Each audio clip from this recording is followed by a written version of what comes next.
Hello and welcome to another video from Sustenance and Covering, the only YouTube channel you need to not only survive the current apocalypse but actually enjoy it. And today we're in the kitchen because we're going to talk about the conservation of resources.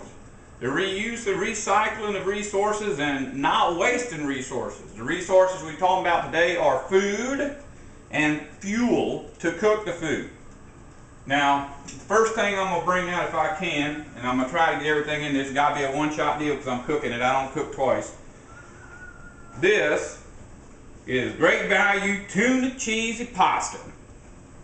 This is Kraft macaroni and cheese. Pay no attention to the name brand. Name brands mean nothing to me, as evidenced by this box. But look at the size of the box.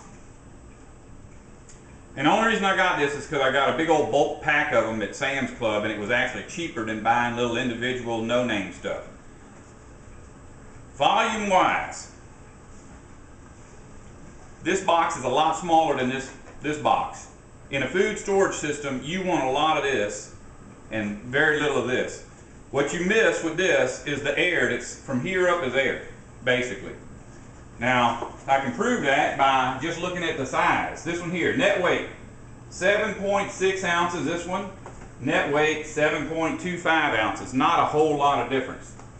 And they'll both do the same thing. Now, not only are you going to save on storage, but on the back of here, where it says how long to boil them, this one says 7.5 minutes. This one says 10 minutes. If you're trying to conserve energy, you want this and not this. Okay, do you understand the concept there? It's not because these are made out of some kind of different space-age material. It's basically because the noodles have a thicker skin than these. All right, now I've got this here timer set on 7 minutes, and we're right now right at 2 minutes.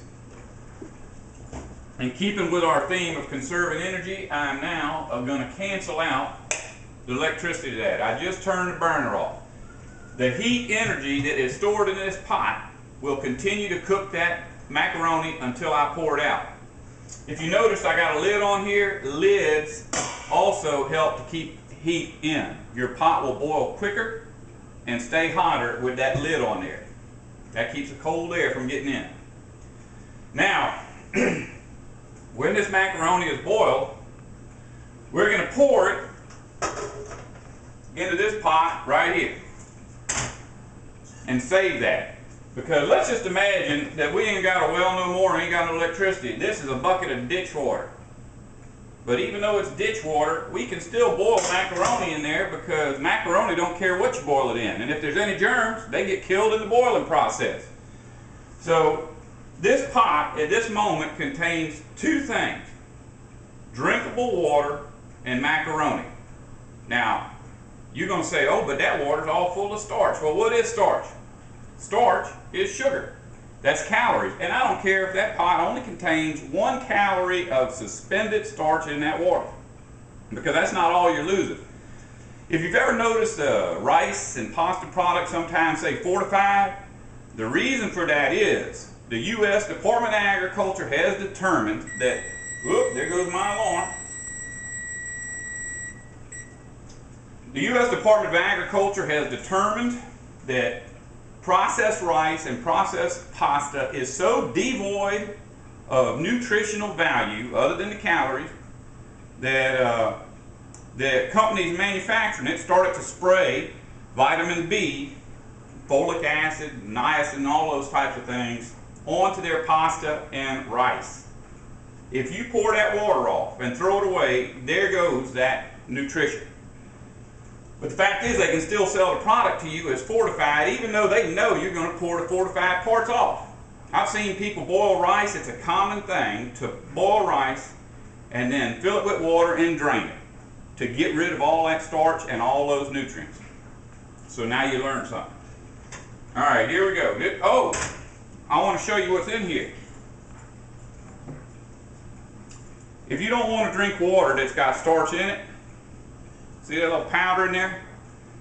That's my Country Time lemonade from my food storage system.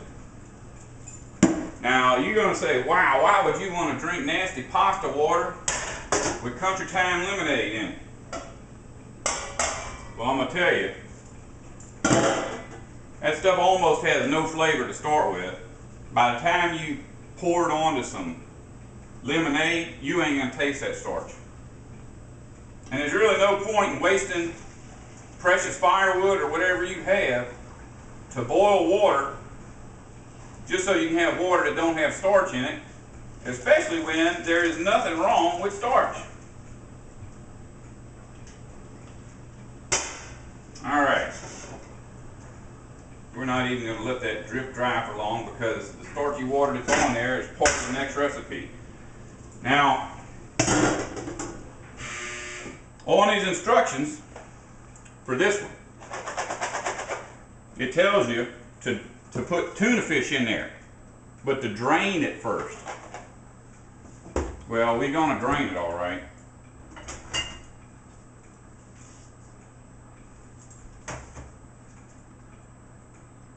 I'm going to drain it into a measuring cup, and you already know where I'm going with this.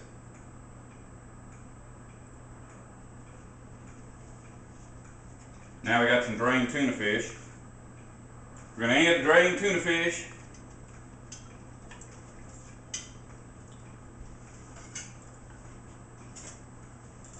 to our little recipe concoction here, which is still just the same thing.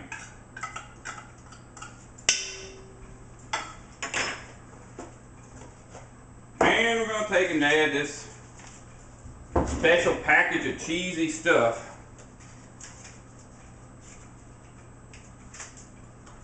Now in a WROL or a S hits the F situation, you probably ain't going to have butter, and that's the next thing on our list of ingredients. It says to use 4 tablespoons of butter, which I happen to know from experience is 1/4 of a cup.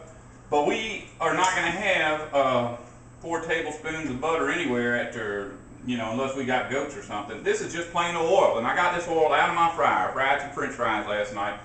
Any recipe that calls for butter or lard or olive oil, you can use just plain old bulk packed 35-pound boxes of emergency oil. And this is, I don't even know what it is, just says frying oil on the box. Could be made canola, it could be corn, I don't even care.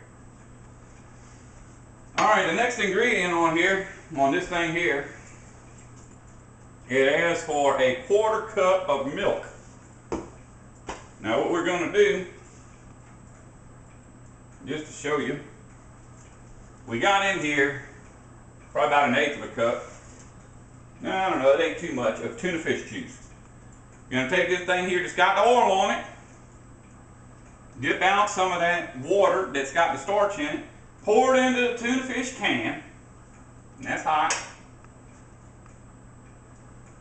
Roll that around, because remember, if you've seen my other video, around here our way of living is waste not, want not. Oops. Now see, I was supposed to pour that in there, that way I would know how much it is, but I know that that's a 1/4 cup. It asked for a 1/4 cup of milk. We got this little bit of tuna fish. We're going to pour that in there. We still got some of the starchy water that is on my pasta noodles. We're just going to stir that around. Now remember, we use oil instead of the butter. And here's the deal, if you go in, I don't care if you're a millionaire, but the place you got to put your groceries is only going to hold 1,000 square feet of food, well, why not use 1,000 square feet of food later on? And if you've got just so much propane as a fuel or wood as a fuel, and you can boil noodles and use that same energy to boil the water, to clean it, to make lemonade, why not use that? Now, I'm not going to be able to demonstrate eating this stuff because you got to let it sit for 5 minutes and you got to let the lemonade cool down, but just know that I am going to eat this and I'm going to drink that lemonade. Now, another thing we're about to do here, if you've got chickens, and that's about, you got to eat eggs every day, and you just don't want to have boiled eggs every day or fried eggs every day, and especially if you got 25 chickens, you can have more than enough eggs for anything. You can add an egg to anything you make. If you're making bread, making meatloaf, making noodles, it does not matter. You add an egg to it even after it's cooled off. The residual heat that's in there is going to cook that egg. And who cares if it doesn't? But in any case, that's more calories. And if you're tired of eating eggs every single meal, well, now you ain't eating eggs. You're eating cheesy macaroni.